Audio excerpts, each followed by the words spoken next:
l'œuvre de la croix et non sur l'œuvre de la chair. Tout ce qui est né de la chair est chair et ce qui est né de l'esprit est esprit. Jean chapitre 3, le verset 6. Un enfant de Dieu doit être assis dans la parole de Dieu. Mais nous vivons dans une époque où on voit même dans des vidéos, dans les réseaux sociaux, délivrance parce que la femme, le pasteur devant, a utilisé l'âme de rasoir, a rasé Banabasi, la pointe bien news. Pourquoi? À la recherche de quoi? De mariage. Vous voyez un peu là où l'église peut aller sans la connaissance. Et mon peuple est détruit faute de connaissance.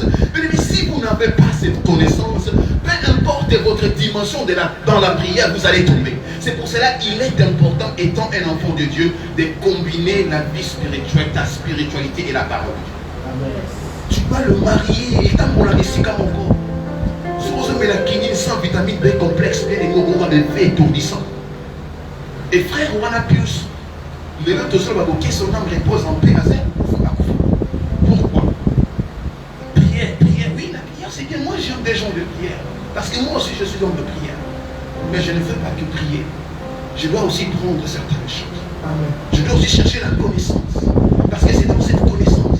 Et Paul a dit que depuis loin, dans 1 Pierre chapitre 1, le verset 5, si je ne me trompe pas, ajoutez à votre foi la science, la connaissance, et la connaissance, la science. C'est-à-dire la foi a besoin d'être arrosée. La foi est toujours arrosée au travers de la parole de Dieu. La foi ne peut qu'être reposée sur la parole de Dieu. Et toi qui te dis enfant de Dieu, tu n'as pas connaissance de la parole de Dieu. C'est risquant.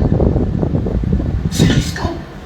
Il y a un faux prophète, faux serviteur, les faux apôtres, parce qu'on manipulait la parole de Dieu en guise. Pourquoi? Parce qu'ils savent déceler la faiblesse dans votre vie. Lion attaque Kanyamagnon, son tata bif, le bazar est pédé, donc toujours quoi t'appelles. Amen, l'église. Dans un documentaire, au monde, à Lyon, à Siblaka, Choua, Yanyamanaï, et dans ma Siblaka, comme on a tout à isoler, il reste un troupeau. Et dans ma isolé, c'est là où il abat, il utilise sa force pour abattre. Pour l'encamademanaï, pour l'enseigner, pour l'encoller, pour l'en détruire. Pareillement, bien aimé dans le Seigneur, sur le plan spirituel, tu dois être assis pour être au milieu de troupeaux. Tu dois être dans la bergerie.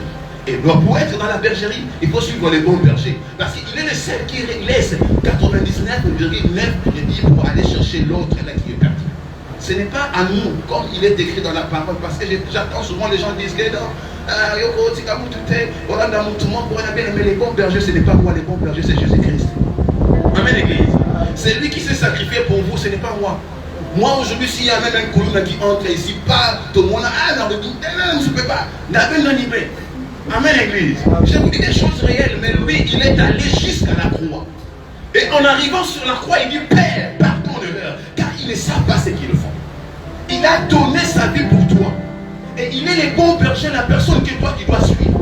Tu ne dois pas être un fanatique des prophètes, un fanatique des pasteurs, un fanatique de qui que ce soit. Paul a mis même terme à ces choses dans l'église. Oh, Paul a été, Paul a été, non. Celui-là arrose.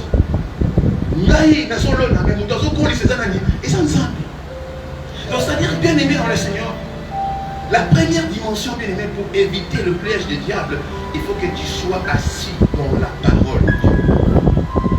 Tu dois être, la parole de Dieu doit devenir la primordiale dans ta vie. Si nous lisons même dans le livre de Psaume 119, le verset 105, qu'est-ce que la Bible dit? Ta parole est une lampe à mes pieds, une lumière qui me conduit. Donc c'est-à-dire la parole de Dieu doit être ta lumière. La parole de Dieu doit te conduire. Tu ne dois pas être conduit par des choses vaines, mais tu dois être assis et conduit par la parole de Dieu. Psaume chapitre 1er, heureux l'homme qui ne marche pas selon les conseils des gens, qui ne s'assied pas aux compagnies des moqueurs, mais qui trouve son plaisir où? Dans la loi de l'Éternel, et qui la médite jour et nuit. On est le premier à en avoir le Bible sur mon portable, et on l'ouvre qu'à l'église. Et on s'est dit enfant de Dieu. Vous voyez un peu comment ça fait. On s'est dit non, je suis chrétien, mais à la maison, on ne prend pas les temps de lire la parole de Dieu. Mais c'est risquant. C'est une piège que le diable va utiliser pour t'avoir. Parce que si tu es tombé sur cette piège-là, bien aimé dans le Seigneur, tu peux aller jusqu'à l'apostasie. Tu peux aller jusqu'à l'abandon du foie. Pourquoi? Parce que tu n'as pas été sage pour préserver la parole de Dieu. Christ dit à l'église, dans le livre d'Apocalypse, je sais que vous avez peu de foi, mais vous avez souffert, mais vous avez gardé.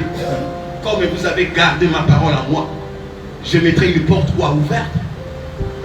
Une porte vous serez ouverte. Pourquoi? Parce que même dans les situations les plus dures, vous arrivez à garder la parole de Dieu. Vous arrivez à garder la parole de Dieu dans ta vie. Et lorsque vous arrivez à garder la parole de Dieu, mais l'essai restera toujours ouvert pour vous. Pourquoi? Parce que vous êtes une étoile. Amen, Église. Amen.